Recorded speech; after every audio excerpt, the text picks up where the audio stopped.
Okay, I want to give you a quick lesson on a calculus lesson on how to calculate volumes using the cross-section method. There's a few confusing things in there, so I want to go over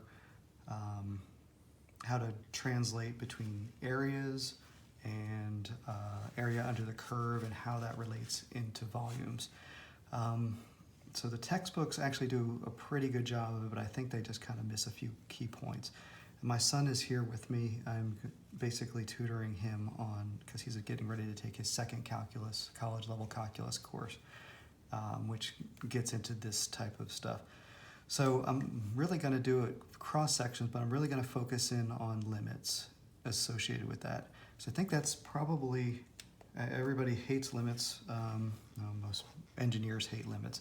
And I'm teaching it from more of an engineer's point of view than a mathematician point of view. So anyway, let's get started and see what I mean real quickly.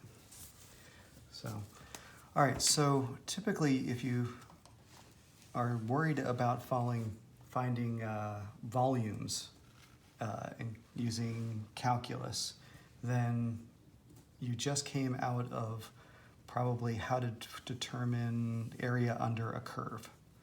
So area under a curve, y-axis, x-axis. And so as you know now, if you want to take a given area or given distance from A to B here, then you probably want to take the integral from B to A of, and this line right here represents your function, f of x. What value of y do you get as you increase or as you change your x value? So f of x dx. Okay, so that's typically how an engineer thinks of this. They know they can find the area under the curve just using that. And then if you remember, you're basically the integral of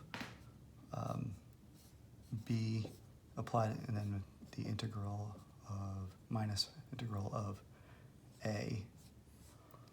And so that would equal your area. So I want to take it a little bit differently.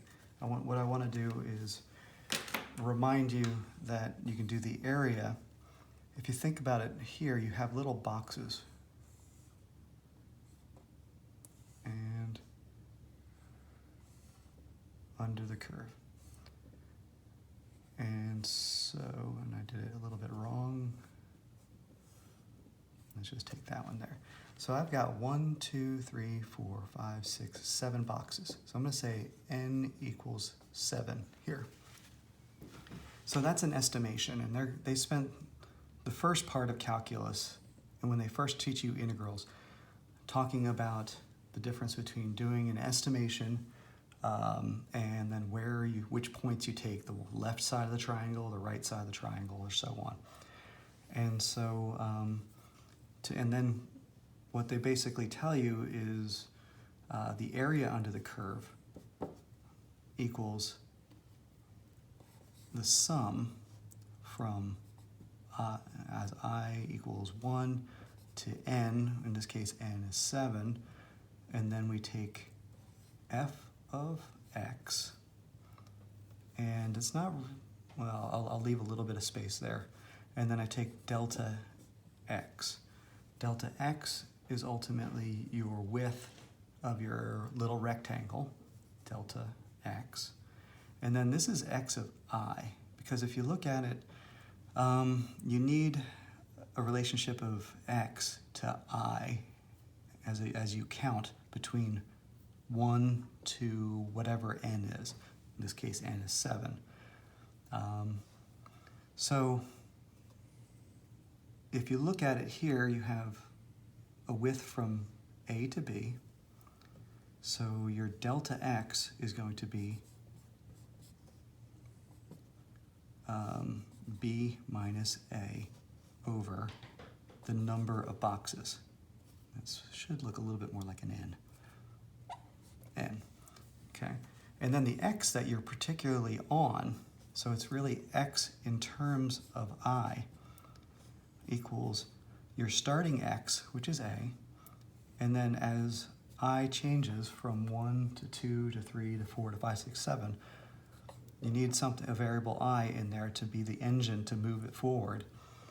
And then you have delta x. So when I equals 1, you're actually going to be here at this location, not at x equals a. You're going to be at x equals a plus 1 times delta x. So you're really doing the right-hand side of that triangle there. Okay, and so this actually goes a little bit further, and we can go xi equals a plus I, and then it is b minus a over n.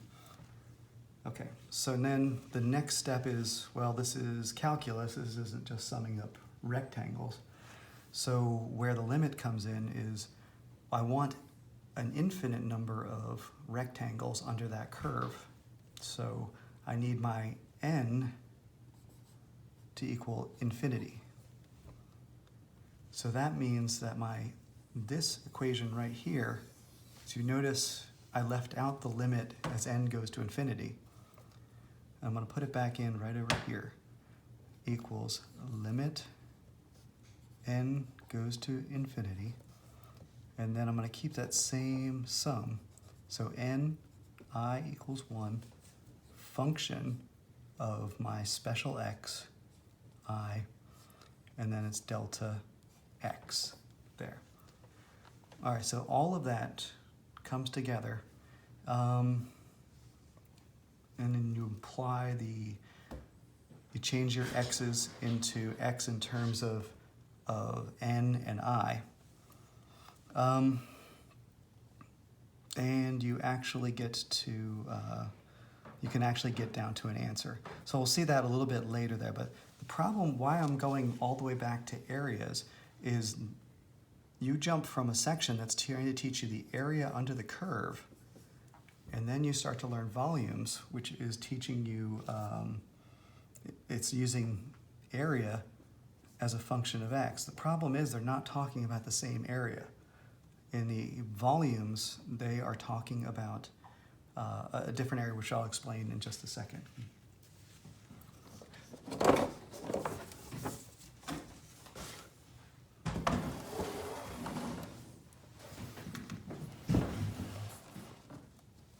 All right, so volume is going to equal, let's look at it, actually let me draw it first.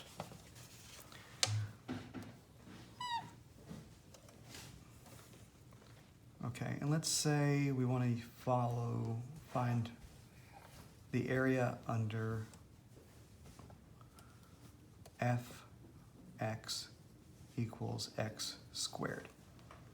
Okay, so, and we'll make A starting at the origin, and we'll make B out here. And we can do B equals 1. It doesn't really matter. All right, so in which case, I like the thinking of rectangles. So this is drawn more properly.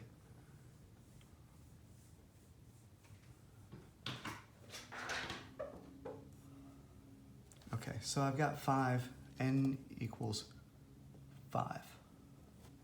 No.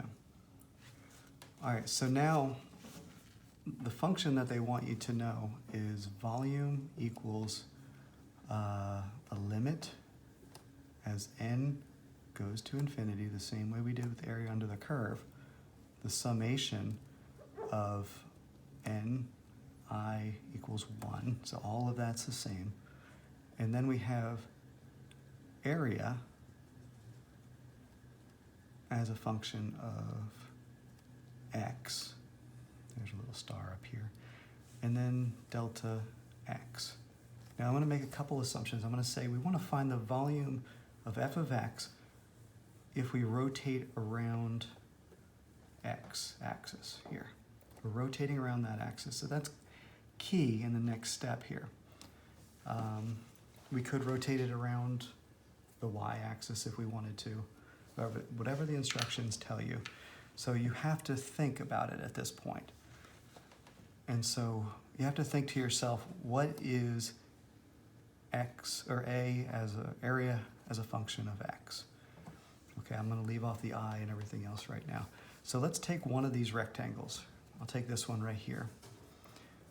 We're essentially rotating that rectangle around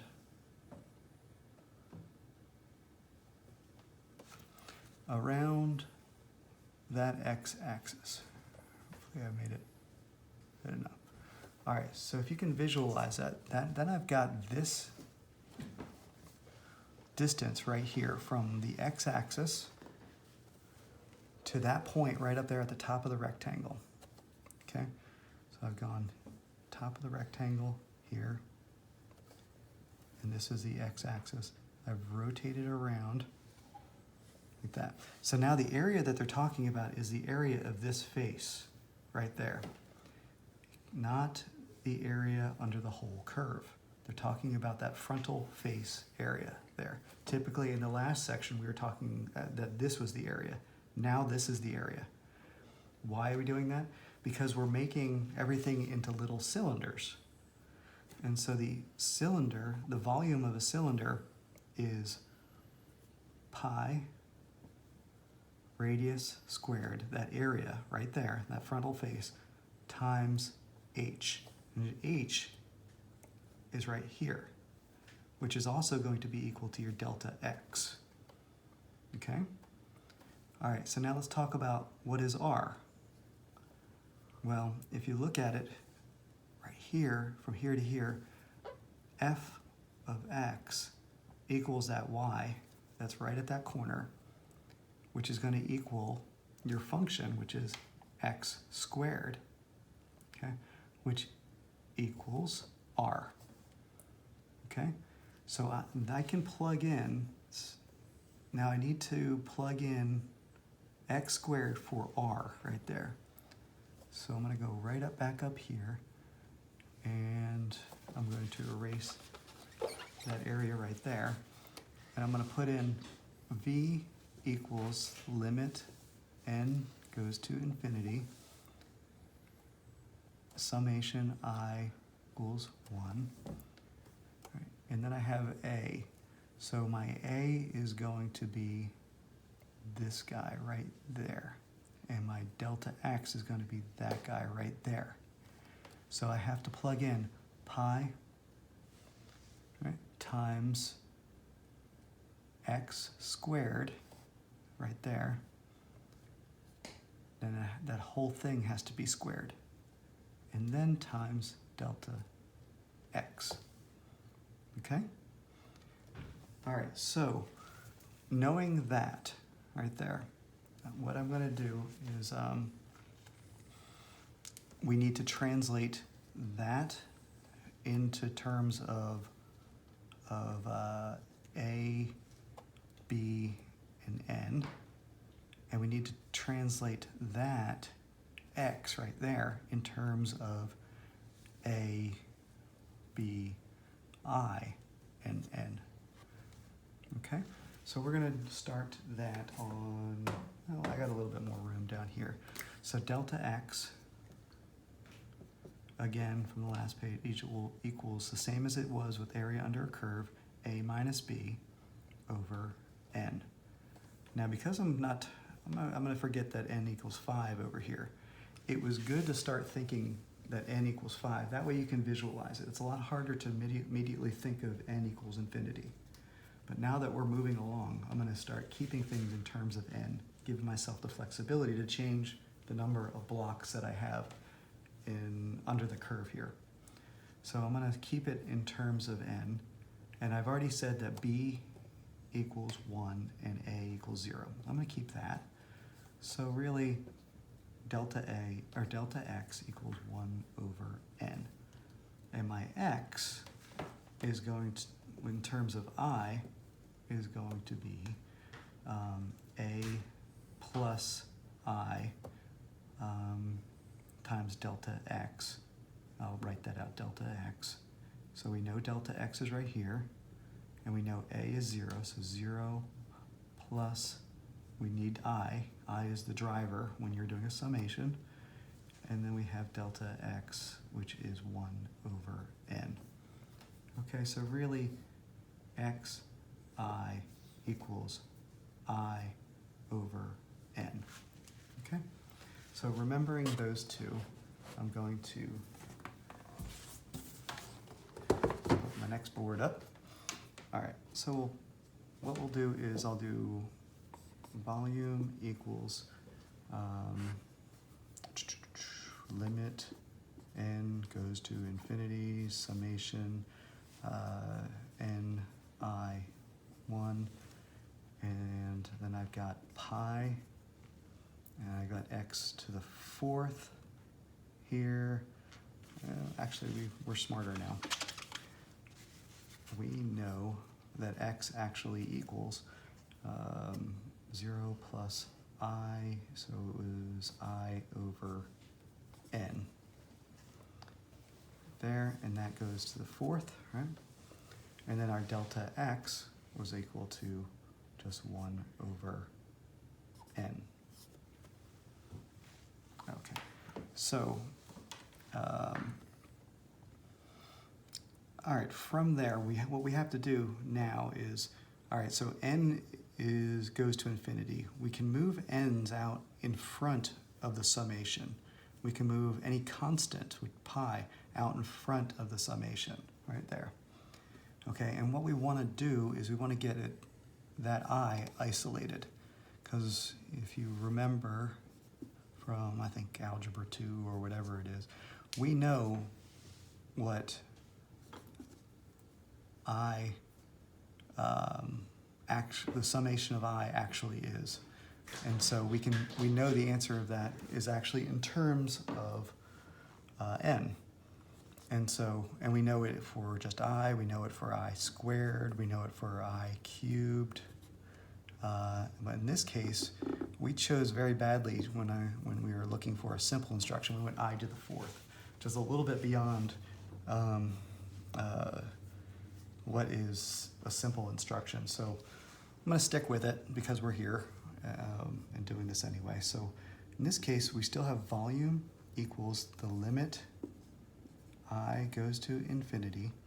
All right, so I'm going to be able to pull out pi here, and then I've got n to the 4th on the bottom plus n times another 1 over n. So I'm going to have n to the 5th here on the outside of the summation, and then that's going to go to n I equals 1, and that's going to be I to the 4th.